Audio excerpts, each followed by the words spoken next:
দেবভূমি ভারতে যুগে যুগে অবতার রূপে জন্মেছেন স্বয়ং ঈশ্বর। এমনই এক দিব্য জীবন যার সাথে কথোপকথনে সেই সাক্ষাৎকার তুলে এনেছিলেন শ্রী মহেন্দ্রনাথ গুপ্ত। শ্রী গদাধর চট্টোপাধ্যায় হুগলি জেলার কামারপুকুরে জন্মগ্রহণ করেন এবং পরবর্তীকালে দক্ষিণেশ্বর কালী মন্দিরে কঠোর সাধনায় সিদ্ধিপ্রাপ্ত হন। তার নাম হয় শ্রী শ্রী রামকৃষ্ণ পরমহংস। শ্রী শ্রী রামকৃষ্ণ কথামৃত শ্রী রামকৃষ্ণের বাণীর অমৃত। ইহা একটি বাংলা 5 খণ্ডের রচনা, যা মহেন্দ্রনাথ গুপ্তের কথোপকথন। শ্রী শ্রী রামকৃষ্ণ কথামৃত একটি পবিত্র ধর্মগ্রন্থ হিসাবে অনুসারীদের মধ্যে সম্মানিত। আপনারা শুনছেন দেবভূমি ভারতে শ্রী শ্রী রামকৃষ্ণ কথামৃতের 2য় খণ্ড।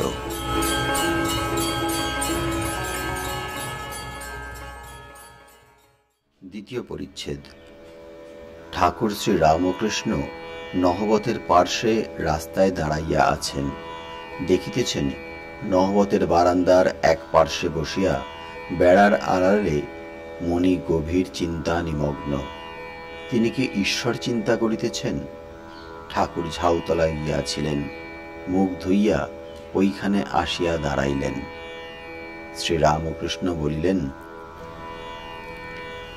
কি গো, এইখানে বসে? তোমার শীঘ্র হবে, একটু করলেই কেউ বলবে এই এই।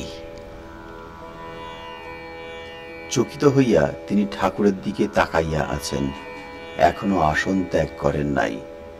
শ্রী রামকৃষ্ণ পুনর্বার বলিলেন, তোমার সময় হয়েছে। পাখি ডিম ফুটাবার সময় না হলে ডিম ফুটায় না। যে ঘর বলেছি সেই ঘরই বটে। এই বলিয়া ঠাকুর মনির ঘর আবার বলিয়া দিলেন। সকলেরই যে বেশি তপস্যা করতে হয় তা নয়, আমায় কিন্তু বড় কষ্ট করতে হয়েছিল। মাটির ঢিপি মাথায় দিয়ে পড়ে থাকতাম, কোথা দিয়ে দিন চলে যেত। কেবল মা মা বলে ডাকতাম, কাঁদতাম। মণি ঠাকুরের কাছে প্রায় 2 বৎসর আসিয়াছেন। তিনি ইংরেজি পড়েছেন। ঠাকুর তাহাকে কখনো কখনো ইংলিশম্যান বলতেন। কলেজে পড়াশোনা করেছেন, বিবাহ করেছেন। তিনি কেশব ও অন্যান্য পণ্ডিতদের লেকচার শুনিতে, ইংরেজি দর্শন ও বিজ্ঞান পড়িতে ভালোবাসেন। কিন্তু ঠাকুরের কাছে আসা অবধি ইউরোপীয় পণ্ডিতদের গ্রন্থ ও ইংরাজি বা অন্য ভাষায় লেকচার তাহার আলুনি বোধ হইতেছে। এখন কেবল ঠাকুরকে রাত দিন দেখিতে ও তাহার শ্রীমুখের কথা শুনিতে ভালোবাসেন। আজকাল তিনি ঠাকুরের একটি কথা সর্বদা ভাবেন। ঠাকুর বলেছেন, সাধন করলে ঈশ্বরকে দেখা যায়। আরও বলেছেন, ঈশ্বর দর্শনই মানুষ জীবনের উদ্দেশ্য। শ্রী রামকৃষ্ণ বললেন, একটু করলেই কেউ বলবে এই এই। তুমি একাদশী করো, তোমার আপনার লোক আত্মীয়, তা না হলে এত আসবে কেন? কীর্তন শুনতে শুনতে রাখালকে দেখেছিলাম, ব্রজমণ্ডলের ভিতর রয়েছে। নরেন্দ্রের খুব উঁচু ঘর, আর হীরানন্দ, তার কেমন বালকের ভাব, তার ভাবটি কেমন মধুর, তাকেও দেখবার ইচ্ছা হয়।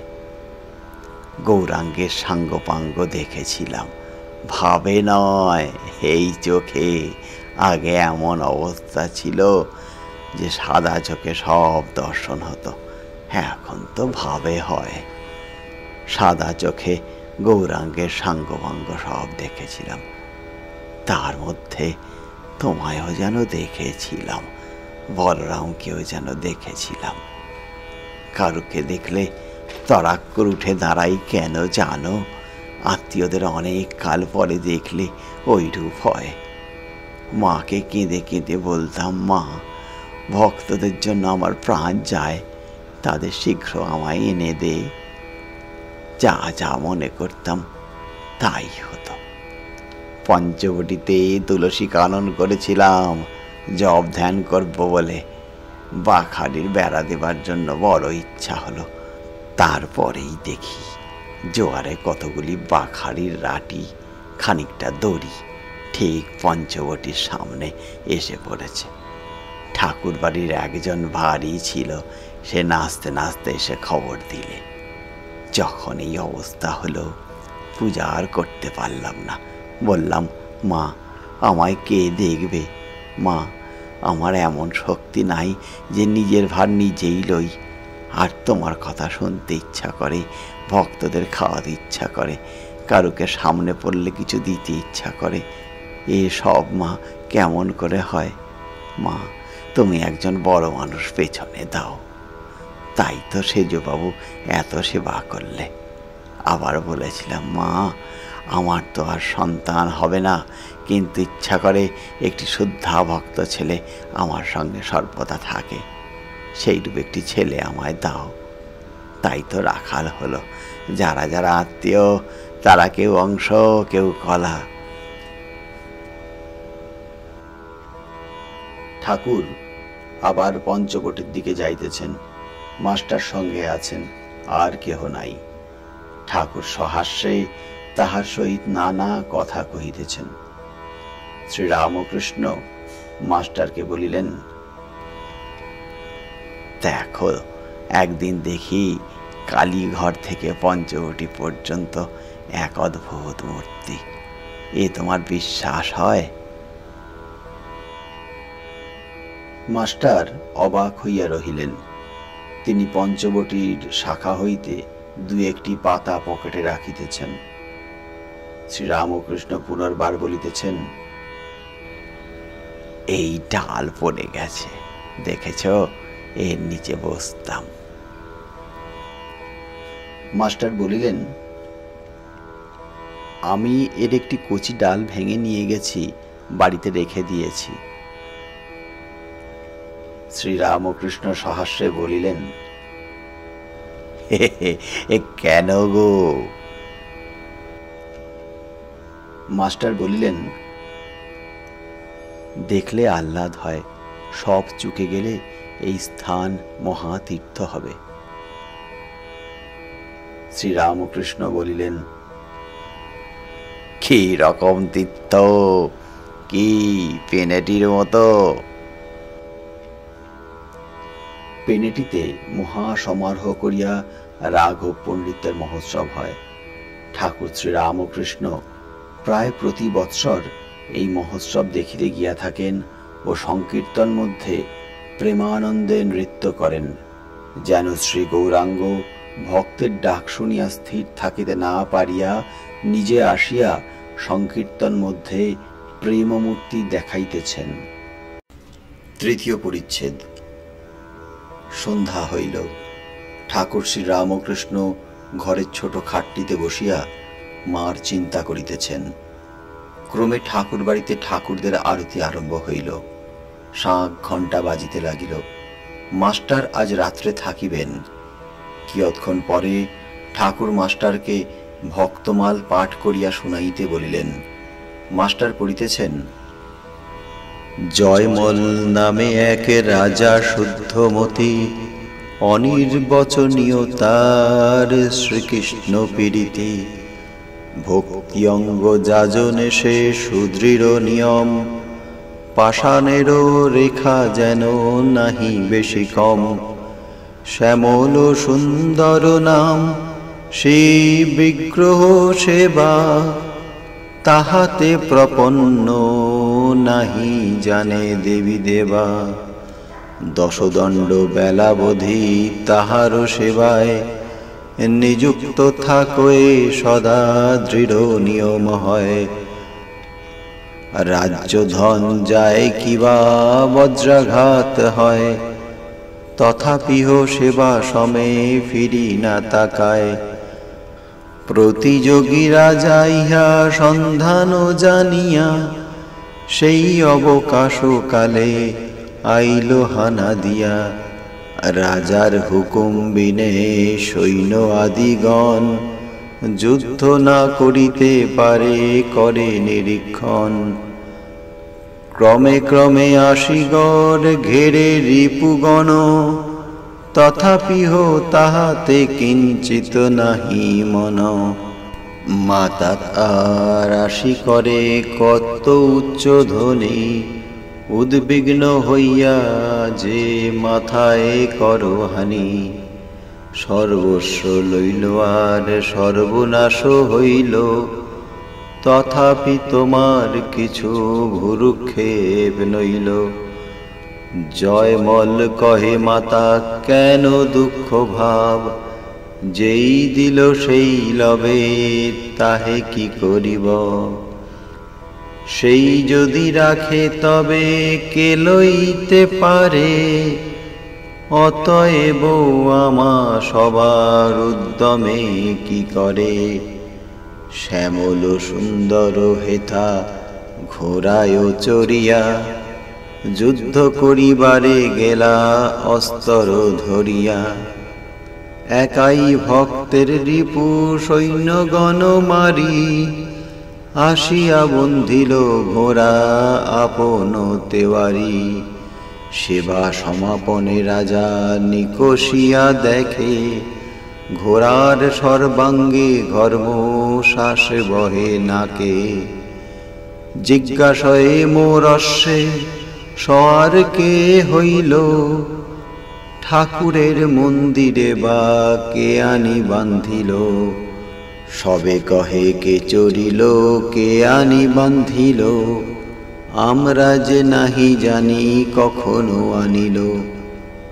সংশয় হইয়া রাজা ভাবিতে ভাবিতে, সৈন্য সামন্ত সহ চলিল যুদ্ধেতে।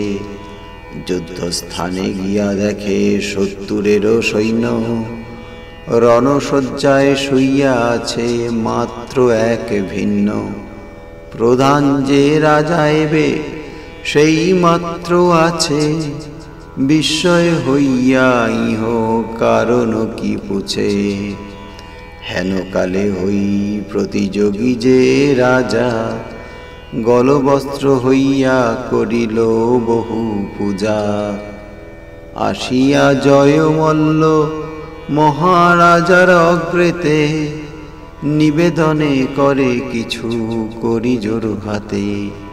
কি করিব যুদ্ধ তব এক যে সে পাই, পরম আশ্চর্য সে ত্রৈলোক্য বিজয়ী। অর্থ নাহি মাঙ্গো মুই রাজ্য নাহি চাহ, বরঞ্চ আমার রাজ্য চল দিব লহ। শ্যামল সে পাই সেই লড়িতে আইল, তোমা সনে প্রীতি কি তার বিবরিয়া বলো।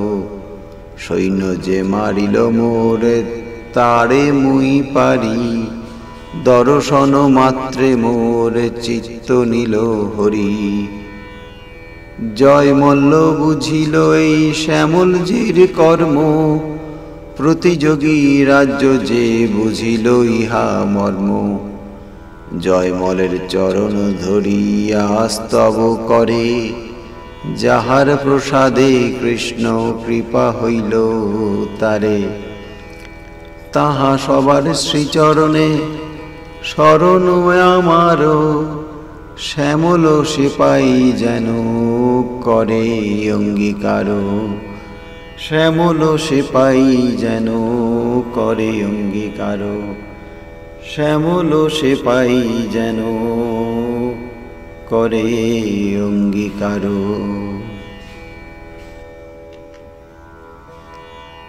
পাঠান্তে ঠাকুর মাস্টারের সহিত কথা কহিতেছেন। শ্রীরামকৃষ্ণ বলিতেছেন, তোমার এসব বিশ্বাস হয়? তিনি সওয়ার হয়ে সেনা বিনাশ করেছিলেন, এসব বিশ্বাস হয়? মাস্টার বলিলেন,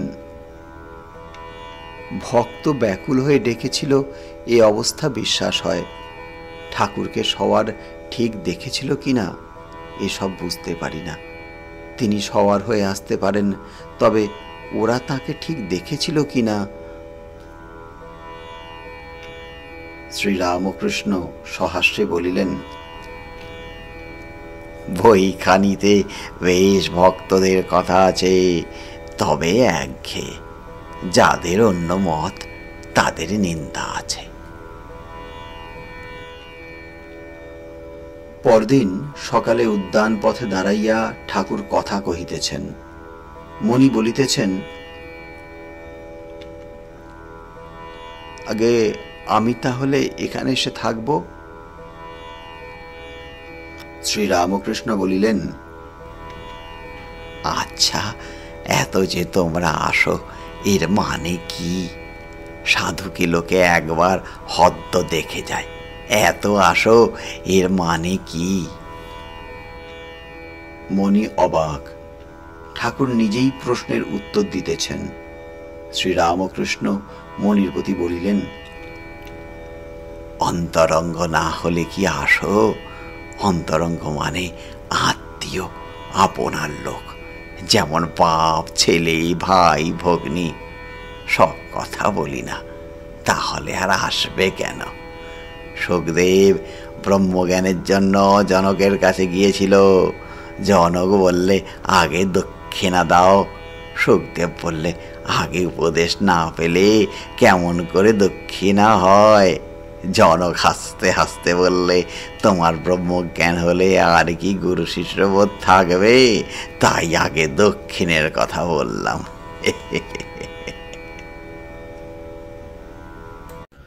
চতুর্থ পরিচ্ছেদ। শুক্লপক্ষ, চাঁদ উঠিয়াছে। মণি কালীবাড়ির উদ্যান পথে পাদচারণ করিতেছেন। পথের এক ধারে ঠাকুর শ্রীরামকৃষ্ণের ঘর, নহবতখানা, বকুলতলা ও পঞ্চবটী। অপর ধারে ভাগীরথী জ্যোৎস্নাময়ী। আপনা আপনি কি বলিতেছেন? সত্য সত্যই কি ঈশ্বর দর্শন করা যায়? ঠাকুর শ্রীরামকৃষ্ণ তো বলিতেছেন, বললেন, একটু কিছু করলে কেউ এসে বলে দেবে এই এই, অর্থাৎ একটু সাধনের কথা বললেন। আচ্ছা, বিবাহ, ছেলেপুলে হয়েছে, এতেও কি তাকে লাভ করা যায়? একটু চিন্তার পর বলিলেন, অবশ্য করা যায়। তা না হলে ঠাকুর বলছেন কেন? তার কৃপা হলে কেন হবে না? এই জগৎ সামনে, সূর্য, চন্দ্র, নক্ষত্র, জীব, চতুর্বিংশতি তত্ত্ব, এসব কিরূপে হলো? এর কর্তাই বা কে? আমি বা কে? এ না জানলে বৃথাই জীবন। ঠাকুর শ্রীরামকৃষ্ণ পুরুষের শ্রেষ্ঠ। এরূপ মহাপুরুষ এ পর্যন্ত এই জীবনে দেখি নাই। ইনি অবশ্যই সেই ঈশ্বরকে দেখেছেন। তা না হলে মামা করে কার সঙ্গে রাত দিন কথা কন? আর তা না হলে ঈশ্বরের ওপর ওর এত ভালোবাসা কেমন করে হলো? এত ভালোবাসা যে বাহ্যশূন্য হয়ে যান, সমাধিস্থ জড়ের ন্যায় হয়ে যান। আবার কখনো বা প্রেমে উন্মত্ত হয়ে হাসেন, কাঁদেন, নাচেন, গান।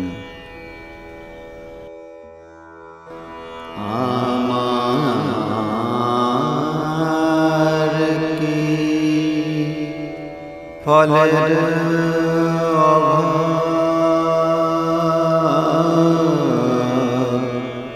আমার কি ফলের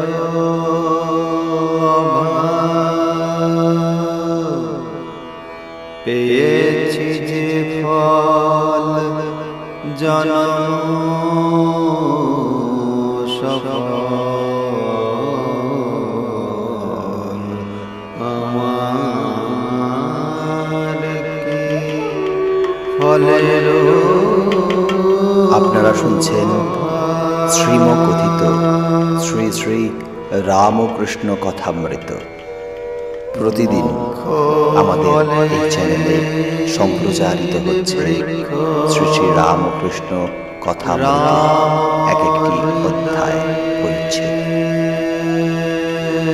আমাদের চ্যানেলটি থেকে শ্রী শ্রী রামকৃষ্ণ কথামৃত শোনার জন্য এই চ্যানেলটিকে লাইক এবং সাবস্ক্রাইব করে রাখুন এবং বেল আইকনে ক্লিক দিয়ে রাখুন, যাতে প্রতিদিন সময় মতো এটি আপনি শুনতে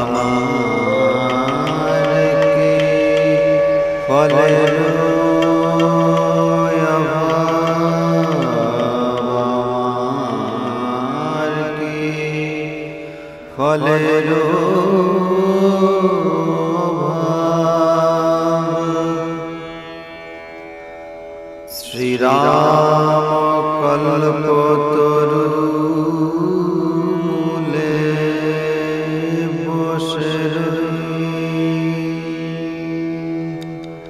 শ্রীরাম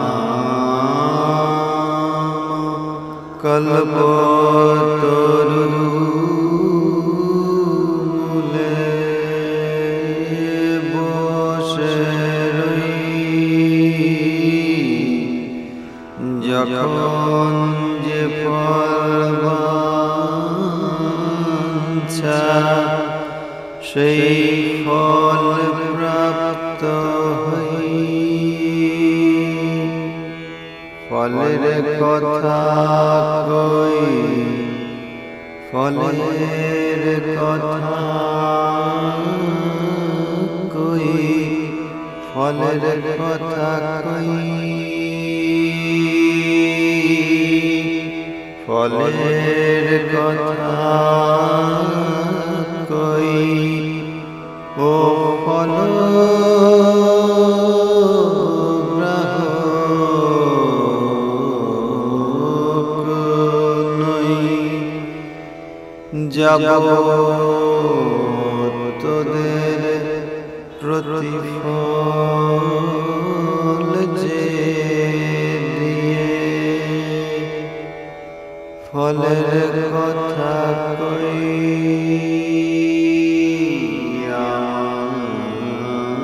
আর কি, ফলের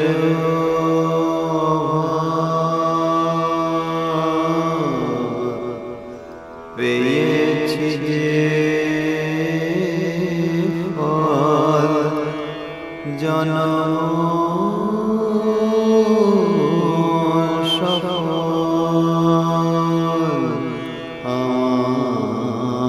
আর কি ফলের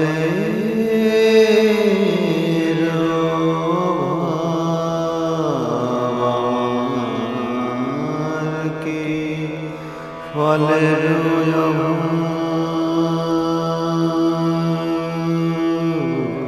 আমার কি ফলের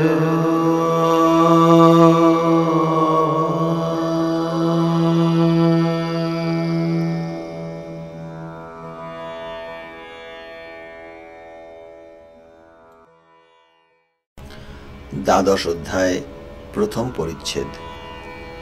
অগ্রহায়ণ পূর্ণিমা ও সংক্রান্তি শুক্রবার 14 ডিসেম্বর 1883 খ্রিস্টাব্দ। বেলা প্রায় 9টা হইবে। ঠাকুর শ্রী রামকৃষ্ণ তাহার ঘরের দ্বারের কাছে দক্ষিণ পূর্ব বারান্দায় দাঁড়াইয়া আছেন। রামলাল কাছে দাঁড়াইয়া আছেন। রাখাল লাটু নিকটে এদিকে ওদিকে ছিলেন। মণি আসিয়া ভূমিষ্ঠ হইয়া প্রণাম করিলেন। ঠাকুর বলিলেন, এসেছ, তাজ পেজ দিন। তিনি ঠাকুরের কাছে কিছুদিন থাকিবেন, সাধন করিবেন।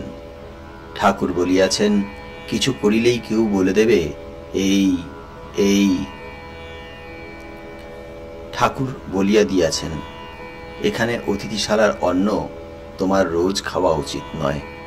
সাধু কাঙালের জন্য ও হয়েছে, তুমি তোমার রাঁধিবার জন্য একটি লোক আনবে।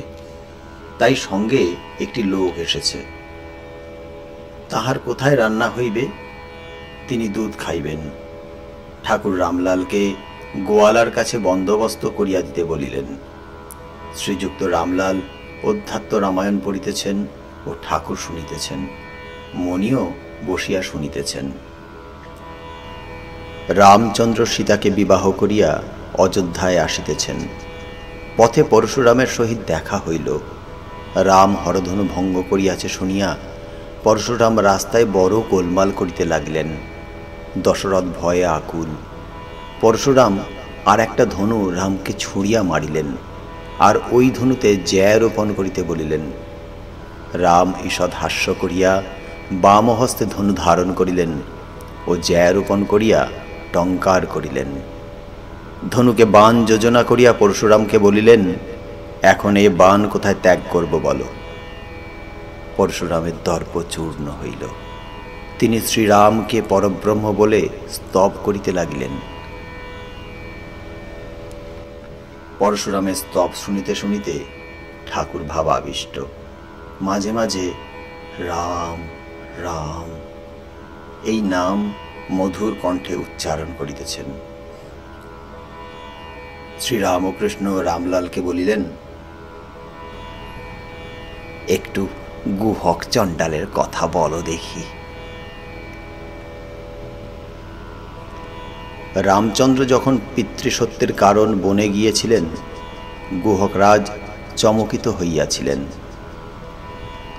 রামলাল ভক্তমাল পড়িতেছেন।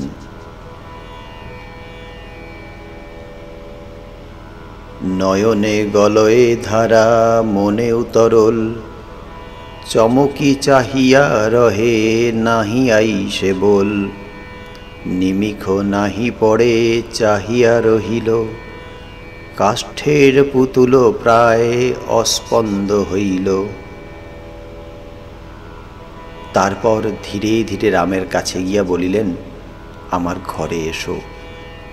রামচন্দ্র তাকে মিতা বলে আলিঙ্গন করিলেন। গুহ তখন তাহাকে আত্মসমর্পণ করিতেছেন। গুহ বলে, ভালো ভালো তুমি মোর মিতে, তোমারে সপিনু দেহ পরানো সহিতে। তুমি মোর সরবশ প্রাণধন রাজ্য, তুমি মোর ভক্তি মুক্তি, তুমি শুভ কার্য। আমি মরা যাই তব বালায়ের সনে, দেহ সমর্পিলু মিতা তোমার চরণে। রামচন্দ্র 14 বছর বনে থাকিবেন ও জটা বলকল ধারণ করিবেন শুনিয়া গুহ জটা বলকল ধারণ করিয়া রহিলেন ও ফলমূল ছাড়া অন্য কিছু আহার করিলেন না। 14 বৎসরান্তে রাম আসিতেছেন না দেখিয়া গুহ অগ্নিপ্রবেশ করিতে যাইতেছেন। এমন সময় হনুমান আসিয়া সংবাদ দিলেন। সংবাদ পাইয়া গুহ মহানন্দে ভাসিতেছেন। রামচন্দ্র ও সীতা পুষ্পক রথে করিয়া আসিয়া উপস্থিত হইলেন। দয়াল পরমানন্দ প্রেমাধীন রামচন্দ্র, ভক্ত বৎসল গুণধাম। দয়াল পরমানন্দ প্রেমাধীন রামচন্দ্র, ভক্ত বৎসল গুণধাম। প্রিয় ভক্ত রাজ গুহ, হেরিয়া পুলক দেহ। প্রিয় ভক্ত রাজ গুহ, হেরিয়া পুলক দেহ।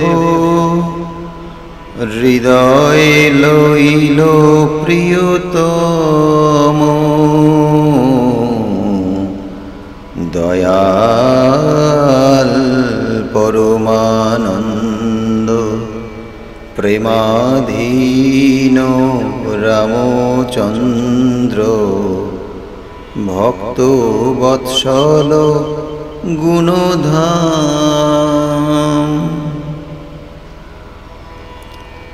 গারোয়ালিঙ্গনে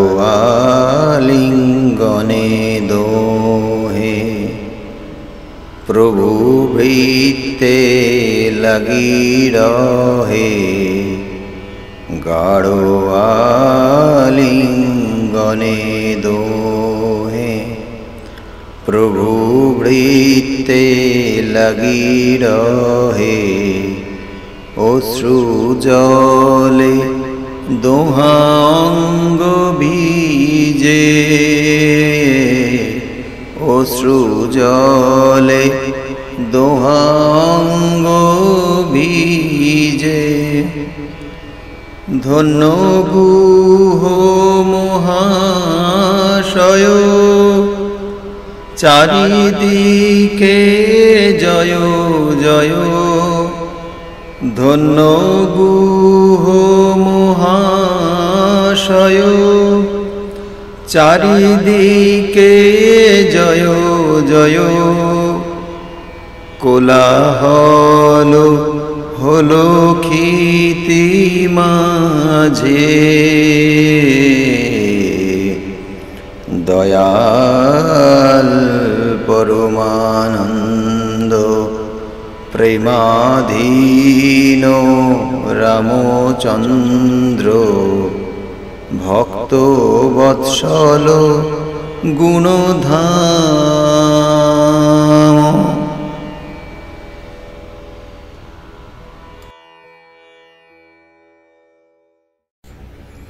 আহারান্তে ঠাকুর শ্রী রামকৃষ্ণ একটু বিশ্রাম করিতেছেন। মাস্টার কাছে বসিয়া আছে। এমন সময় শ্যাম ডাক্তার ও আরো কয়েকটি লোক আসিয়া উপস্থিত হইলেন। ঠাকুর শ্রী রামকৃষ্ণ উঠিয়া বসিলেন ও কথা কহিতে লাগলেন। শ্রী রামকৃষ্ণ বলিলেন, কর্ম যে বরাবরই করতে হয় তা নয় গো, তা নয়। ঈশ্বর লাভ হলে আর ধর্ম থাকে না। ফল হলে ফুল আপনি ঝরে যায়। যার লাভ হয় তার সন্ধ্যাদি কর্ম থাকে না। সন্ধ্যা গায়ত্রীতে লীন হয়, তখন গায়ত্রী জপলেই হয়। আর গায়ত্রী ওঙ্কারে লয় হয়, তখন গায়ত্রীও বলতে হয় না, তখন শুধু ওং বললেই হয়। সন্ধ্যাদি কর্ম কতদিন? যতদিন হরি নামে কি রাম নামে পুলক না হয় আর ধারা না পড়ে। টাকা কড়ির জন্য কি মামলা মোকদ্দমা জিত হবে বলে পূজাদি কর্ম ও সব ভালো নয়। একজন ভক্ত বলিলেন, টাকা কড়ির চেষ্টা তো সকলেই করছে দেখছি। কেশব সেন কেমন রাজার সঙ্গে মেয়ের বিবাহ দিলে। শ্রী রামকৃষ্ণ বলিলেন, কেশবের কথা আলাদা। যে ঠিক ভক্ত সে চেষ্টা না করলেও ঈশ্বর তার সব জুটিয়ে দেন। যে ঠিক রাজার বেটা সে মুসহারা পায়। উকিল ফুকিলের কথা বলছি না, যারা কষ্ট করে লোকের দাসত্ব করে টাকা আনে, আমি বলছি ঠিক রাজার বেটা। যার কোনো কামনা নেই সে টাকা করি চায় না, টাকা আপনি আসে। গীতায় আছে, যদৃচ্ছা লাভ। সৎ ব্রাহ্মণ যার কোনো কামনা নাই সে হাঁড়ির বাড়ির সিধে নিতে পারে। যদৃচ্ছা লাভ, সে চায় না, কিন্তু আপনি আসে। একজন ভক্ত বলিলেন, সংসারে কিরকম করে থাকতে হবে? শ্রী রামকৃষ্ণ বলিলেন, পাঁকাল মাছের মতো থাকবে গো, পাঁকাল মাছের মতো থাকবে। সংসার থেকে তফাতে গিয়ে নির্জনে ঈশ্বর চিন্তা মাঝে মাঝে করলে তাতে ভক্তি জন্মে, তখন নির্লিপ্ত হয়ে থাকতে পারবে। পাঁক আছে, পাঁকের ভিতর থাকতে হয়, তবু গায়ে পাঁক লাগে না। সে লোক অনাসক্ত হয়ে সংসারে থাকে। ঠাকুর দেখিতেছেন মণি বসিয়া এক মনে সমস্ত শুনিতেছেন। শ্রীরামকৃষ্ণ মণিদৃষ্টে বলিলেন, তীব্র বৈরাগ্য হলে তবে ঈশ্বরকে পাওয়া যায়। যার তীব্র বৈরাগ্য হয় তার বোধ হয় সংসার দাবানল জ্বলছে। মাঘ ছেলেকে দেখে যেন পাত কুয়া। সেই রকম বৈরাগ্য যদি ঠিক ঠিক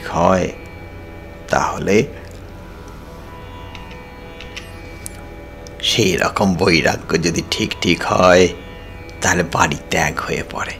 শুধু অনাসক্ত হয়ে থাকা নয়, কামিনী কাঞ্চনী মায়া।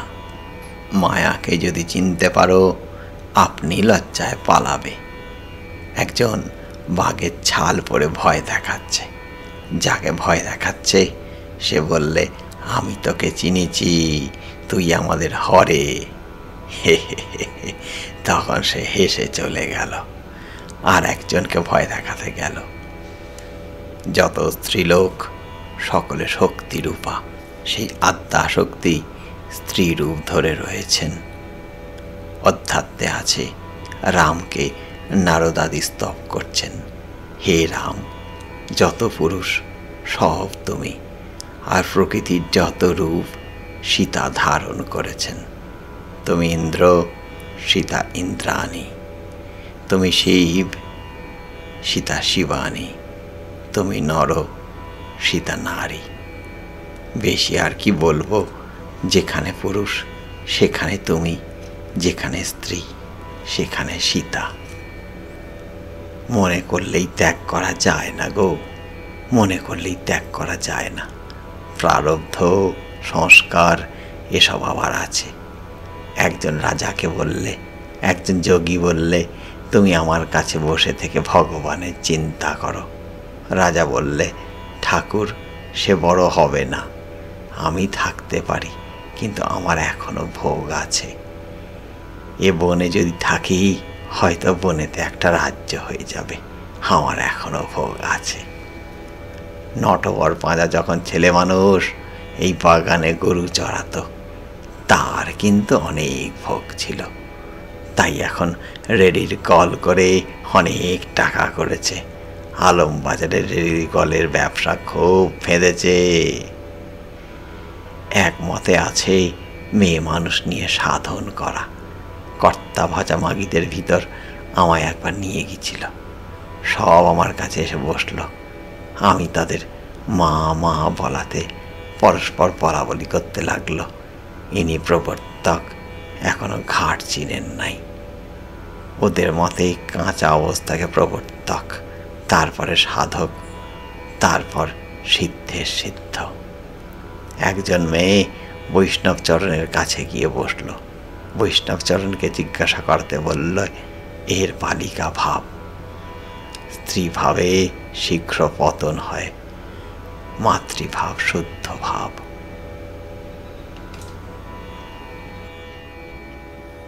কাঁসারিপাড়ার ভক্তেরা গাত্রোত্থান করিলেন ও বলিলেন,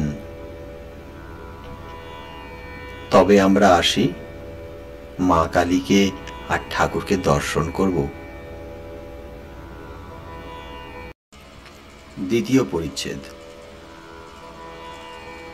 মণি পঞ্চবটী ও কালীবাড়ির অন্যান্য স্থানে একাকী বিচরণ করিতেছেন। ঠাকুর বলিয়াছেন, একটু সাধন করিলে ঈশ্বর দর্শন করা যায়। মণি কি তাই ভাবিতেছেন?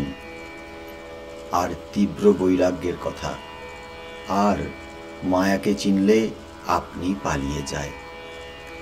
বেলা প্রায় 3:30 হইয়াছে। ঠাকুর শ্রীরামকৃষ্ণের ঘরে মণি আবার বসিয়া আছেন। ব্রাউনটন ইনস্টিটিউশন হইতে একটি শিক্ষক কয়েকটি ছাত্র লইয়া ঠাকুরকে দর্শন করিতে আসিয়াছেন। ঠাকুর তাহাদের সঙ্গে কথা কহিতেছেন। শিক্ষকটি মাঝে মাঝে এক একটি প্রশ্ন করিতেছেন। প্রতিমা পূজা সম্বন্ধে কথা হইতেছে। শ্রীরামকৃষ্ণ শিক্ষকের প্রতি বলিলেন, প্রতিমা পূজাতে দোষ কি? বেদান্তে বলে, যেখানে অস্তি ভাতি আর প্রিয়, সেইখানেই তার প্রকাশ। তাই তিনি ছাড়া কোনো জিনিসই নাই। আবার দেখো, ছোট মেয়েরা পুতুল খেলা কতদিন করে? না যতদিন বিবাহ হয়, আর যতদিন না স্বামী সহবাস করে। বিবাহ হলে পুতুলগুলি পেটারায় তুলে ফেলে। ঈশ্বর লাভ হলে আর প্রতিমা পূজার কি দরকার গো? আর কি দরকার? মনির দিকে চাহিয়া বলিতেছেন, অনুরাগ হলে ঈশ্বর লাভ হয়। খুব ব্যাকুলতা চাই। খুব ব্যাকুলতা হলে সমস্ত মন তাঁতে গত হয়। একজনের একটি মেয়ে ছিল। খুব অল্প বয়সে মেয়েটি বিধবা হয়ে গেছিল। স্বামীর মুখ কখনো দেখে নাই। অন্য মেয়ের স্বামী আসে দেখে। সে একদিন বললে, বাবা, আমার স্বামী কই? তার বাবা বললে, গোবিন্দ তোমার স্বামী, তাকে ডাকলে তিনি দেখা দেন। মেয়েটি ওই কথা শুনে ঘরে দাঁড় দিয়ে গোবিন্দকে ডাকে আর কাঁদে। বলে, গোবিন্দ, তুমি এসো, আমাকে দেখা দাও। তুমি কেন আসছো না? ছোট মেয়েটির সেই কান্না শুনে ঠাকুর থাকতে পারলেন না, তাকে দেখা দিলেন। বালকের মতো বিশ্বাস, বুঝলে, বালকের মতো বিশ্বাস। বালক মাকে দেখবার জন্য যেমন ব্যাকুল হয়, সেই ব্যাকুলতা। এই ব্যাকুলতা হলো তো অরুণোদয় হলো, তারপর সূর্য উঠবেই। এই ব্যাকুলতার পরেই ঈশ্বর দর্শন। জটিল বালকের কথা আছে। সে পাঠশালে যেত। একটু বনের পথ দিয়ে পাঠশালে যেতে হতো, তাই সে ভয় পেত। মাকে বলাতে মা বললে, মধুসূদন তো দাদা হয়। তখন একলা যেতে যেই ভয় পেয়েছে, অমনি ডেকেছে, দাদা মধুসূদন। কেউ কোথাও নেই। তখন উচ্চস্বরে কাঁদতে লাগলো, কোথায় দাদা মধুসূদন? তুমি এসো, আমার বড় ভয় পেয়েছে। ঠাকুর তখন থাকতে পারলেন না, এসে বললেন, এই যে আমি, তোর ভয় কি? এই বলে সঙ্গে করে পাঠশালার রাস্তা পর্যন্ত পৌঁছিয়া দিলেন, আর বললেন, তুই যখন ডাকবি আমি আসব, ভয় কি? এই বালকের বিশ্বাস, এই ব্যাকুলতা। একটি ব্রাহ্মণের বাড়িতে ঠাকুরের সেবা ছিল। একদিন কোনো এক কাজ উপলক্ষে তার অন্য স্থানে যেতে হয়েছিল। ছোট ছেলেটিকে বলে গেল, তুই আজ ঠাকুরের ভোগ দিস, ঠাকুরকে খাওয়াবি। ছেলেটি ঠাকুরকে ভোগ দিল। ঠাকুর কিন্তু চুপ করে বসে আছেন, কথাও কন্যা, খানো না। ছেলেটি অনেকক্ষণ বসে বসে দেখলে যে ঠাকুর উঠছেন না। সে ঠিক জানে যে ঠাকুর এসে আসনে বসে খাবেন। তখন সে বারবার বলতে লাগলো, ঠাকুর এসে খাও, অনেক দেরি হলো, আর আমি বসতে পারি না। ঠাকুর কথা কন না। ছেলেটি কান্না আরম্ভ করলে, বলতে লাগলো, ঠাকুর, বাবা তোমাকে খাওয়াতে বলে গেছেন, তুমি কেন আসবে না? কেন আমার কাছে খাবে না? ব্যাকুল হয়ে যাই খানিকক্ষণ কেঁদেছে। ঠাকুর হাসতে হাসতে এসে আসনে বসে খেতে লাগলেন। ঠাকুরকে খাইয়ে যখন ঠাকুর ঘর থেকে সে গেল, বাড়ির লোকেরা বললে, ভোগ হয়ে গেছে, সেসব নামিয়ে আন। ছেলেটি বললে, হ্যাঁ হয়ে গেছে, ঠাকুর সব খেয়ে গেছেন। তারা বললে, সে কি রে? ছেলেটি সরল বুদ্ধিতে বললে, কেন, ঠাকুর তো খেয়ে গেছেন। তখন ঠাকুর ঘরে গিয়ে দেখে সকলে অবাক। সন্ধ্যা হইতে দেরি আছে। ঠাকুর শ্রীরামকৃষ্ণ নহবতখানার দক্ষিণ পার্শ্বে দাঁড়াইয়া মনির সহিত কথা কহিতেছেন। সম্মুখে গঙ্গা, শীতকাল, ঠাকুরের গায়ে গরম কাপড়। শ্রীরামকৃষ্ণ বলিলেন, পঞ্চবটির ঘরে শোবে? মণি বলিলেন, নহবতখানার উপরের ঘরটি কি দেবে না? ঠাকুর খাজাঞ্চিকে মনির কথা বলিবেন। থাকবার ঘর একটি নির্দিষ্ট করে দিবেন। তার নহবতের উপরের ঘর পছন্দ হয়েছে। তিনি কবিত্ব প্রিয়। নহবত থেকে আকাশ, গঙ্গা, চাঁদের আলো, ফুল গাছ এসব দেখা যায়। শ্রীরামকৃষ্ণ বললেন, দেবে না কেন? তবে পঞ্চবটির ঘর বলছি এই জন্য, ওখানে অনেক হরিনাম ঈশ্বর চিন্তা হয়েছে। তৃতীয় পরিচ্ছেদ। ঠাকুর শ্রী রামকৃষ্ণের ঘরে ধূনা দেওয়া হইল। ছোট খাটটিতে বসিয়া ঠাকুর ঈশ্বর চিন্তা করিতেছেন। মণি মেঝেতে বসিয়া আছেন। রাখাল, লাটু, রামলাল ইহারাও ঘরে আছেন। ঠাকুর মণিকে বলিতেছেন, কথাটা এই, তাকে ভক্তি করা, তাকে ভালোবাসা। রামলালকে গাইতে বলিলেন। তিনি মধুর কণ্ঠে গাইতেছেন। ঠাকুর এক একটি গান ধরাইয়া দিতেছেন। ঠাকুর বলাতে রামলাল প্রথমে শ্রী গৌরাঙ্গের সন্ন্যাস গাইতেছেন।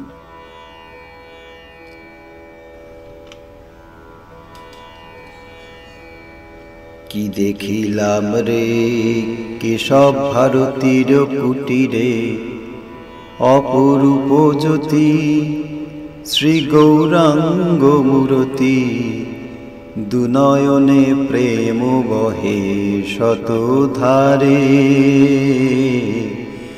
কি দেখিলাম রে কেশব ভারতীর কুটিরে, অপরূপ জ্যোতি শ্রী গৌরাঙ্গ মূরতি, দুনয়নে প্রেম বহে শতধারে। গৌরমত্ত মাতঙ্গের প্রায়, প্রেমাবেশে নাচে গায়।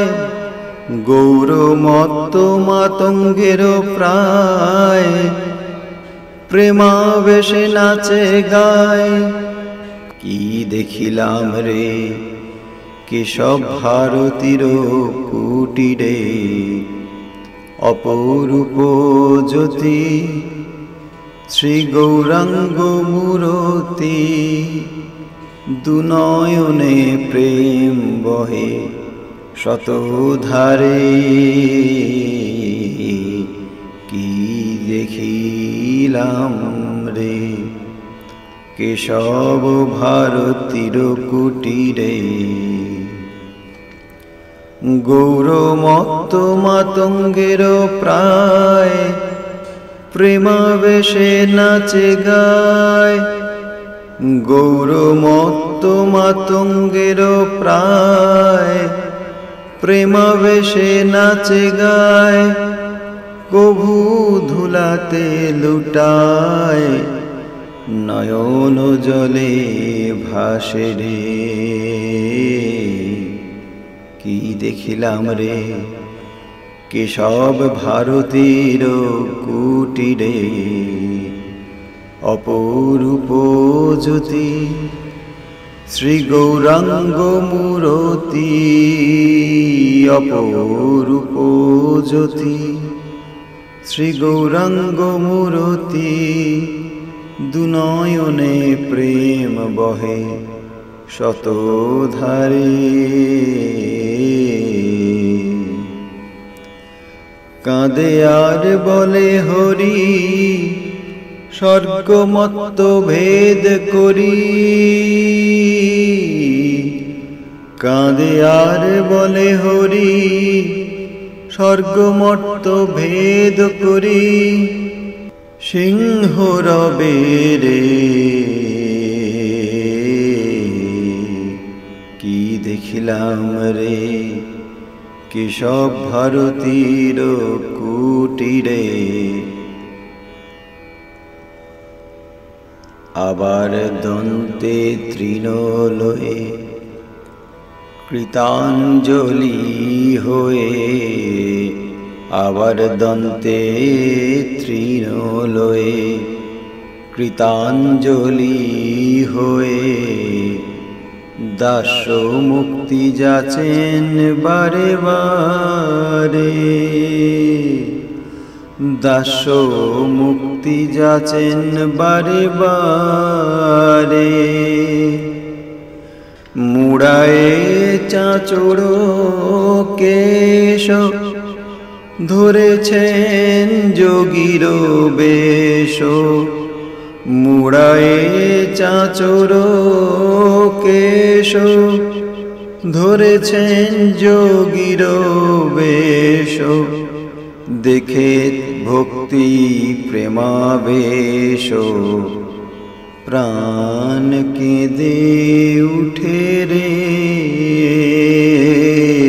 দেখে ভক্তি প্রেমাবেশ প্রাণ কেঁদে উঠে রে।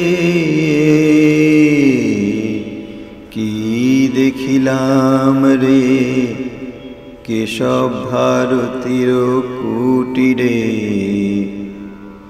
কি দেখিলাম রে কেশব ভারতীর কুটিরে।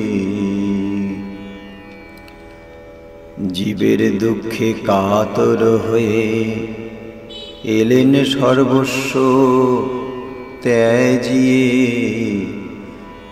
জীবের দুঃখে কাতর হয়ে এলেন সর্বস্ব ত্যাজিয়ে,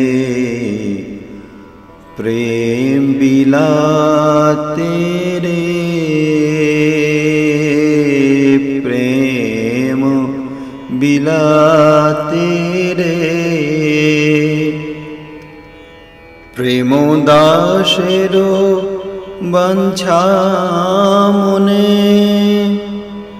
শ্রী চৈতন্য চরণে, প্রেম দাসের বাঞ্ছা মনে শ্রী চৈতন্য চরণে, দাস হয়ে বেড়াই দারে দারে, দাস হয়ে বেড়াই দারে দারে। কি দেখিলাম রে কেশব ভারতীর কুটিরে, অপরূপ জ্যোতি শ্রী গৌরাঙ্গ মূরতি, অপরূপ জ্যোতি শ্রী গৌরাঙ্গ মূরতি, দুনয়নে প্রেম বহে শতধারে।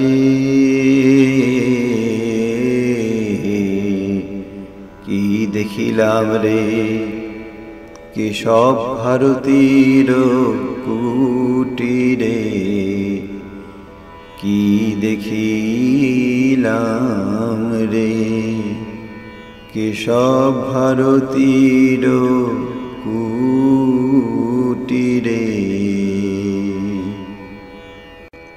রামলাল পরে গাইলেন, শচী কেঁদে বলছেন, নিমাই কেমন করে তোকে ছেড়ে থাকবো। ঠাকুর বলিলেন, সেই গানটি গাতো। আপনারা শুনছেন শ্রীমকথিত শ্রী শ্রী রামকৃষ্ণ কথামৃত। প্রতিদিন আমাদের এই চ্যানেলে সম্প্রচারিত হচ্ছে শ্রী শ্রী রামকৃষ্ণ কথামৃতের এক একটি অধ্যায় পরিচ্ছেদ। আমাদের চ্যানেলটি থেকে শ্রী শ্রী রামকৃষ্ণ কথামৃত শোনার জন্য এই চ্যানেলটিকে লাইক এবং সাবস্ক্রাইব করে রাখুন এবং বেল আইকনে ক্লিক দিয়ে রাখুন, যাতে প্রতিদিন সময় মতো এটি আপনি শুনতে পান। ভক্তি দিতে কাতর হই, আমার ভক্তি যে পায় তারে কে পায়, আমার ভক্তি যে পায় তারে কে পায়, সে যে সেবা পায়, সে যে সেবা পায় হয়ে ত্রিলোক জয়ী।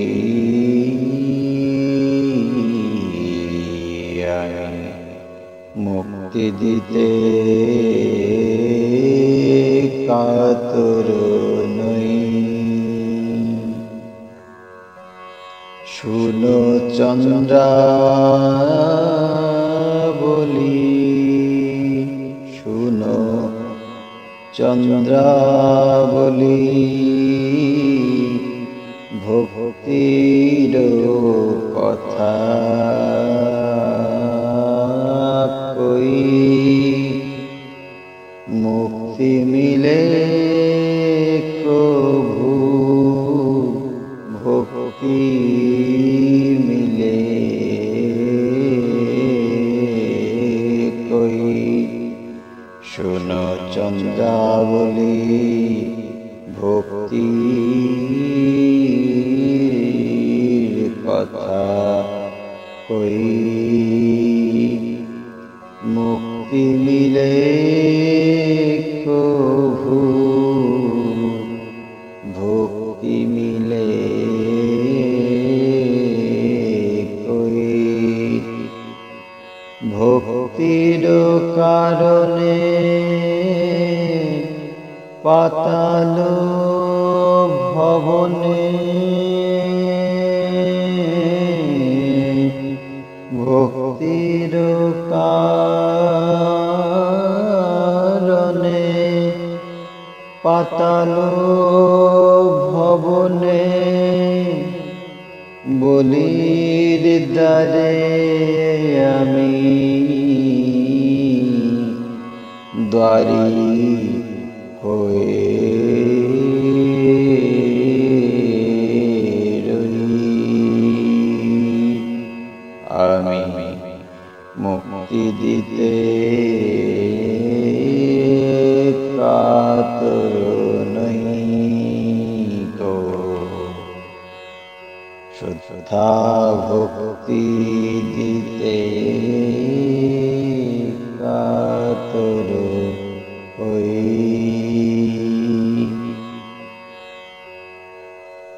শুদ্ধা ভক্তি এক আছে বৃন্দাবনে, শুদ্ধা ভক্তি এক আছে বৃন্দাবনে। গোপ গোপী বিনে অন্যে নাহি জানে। গোপ গোপী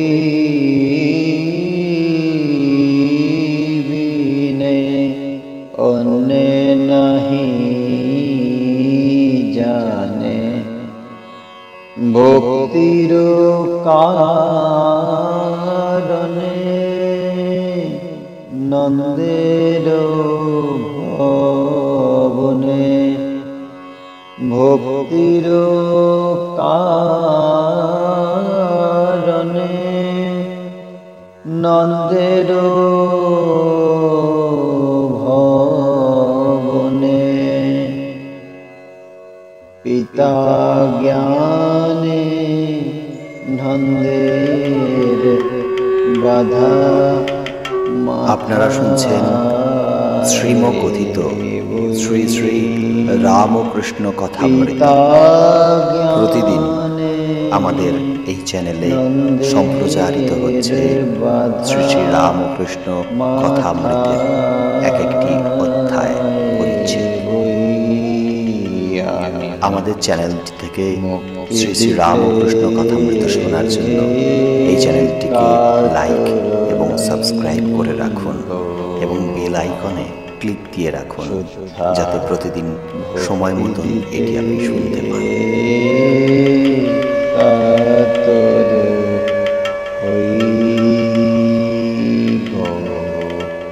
আমি মুক্তি দিতে কাতর নই গো।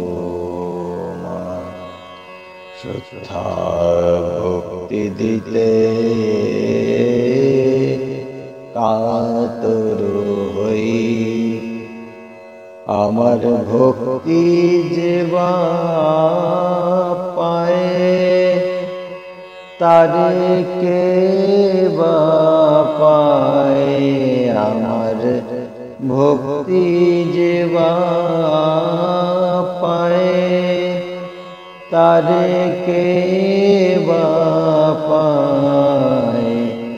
সে যে সেবা পায়, সে যে সেবা পায় হয়ে ত্রিলোক জয়ী। আমি মুক্তি দিতে কাতর হই গো মা। শুদ্ধা ভক্তি দিতে কাতর হই।